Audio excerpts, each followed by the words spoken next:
Hi kids, welcome back. So in today's video, we are finally gonna dive into the basics of Abacus.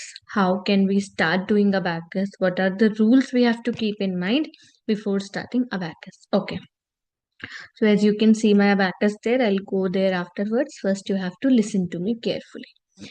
Okay, so whenever we add anything on the abacus, okay, whenever we add or subtract anything, we use two of our fingers. Which fingers we use? First, we use thumb, second, we use big finger.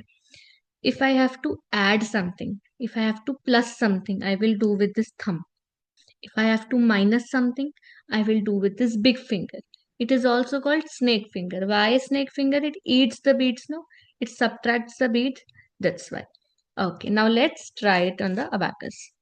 What two things we will remember? We add with the thumb, we subtract with the big finger. Okay. For example, I'm adding something. I added this. Okay.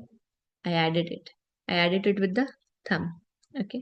Now I have to minus it. I minus it with the big finger. Okay. Let's try on this. Okay. I added it. I will minus it with it. Added this. I'll minus it with it. I'll tell you the value of these beads in the next video. Before starting that, we have to know the finger movement.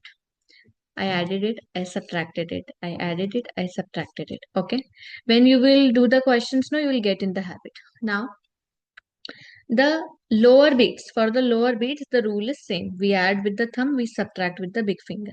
Now this upper beat, no, all these upper beats, they are all egoistic. They say I will only get added by the big finger and subtracted by the big finger. So they get added by the big finger, subtracted by the big finger, added by the big finger, subtracted by the big finger. Okay? Okay. I'll see you in the next video now with some questions and the finger movements. Bye bye for now.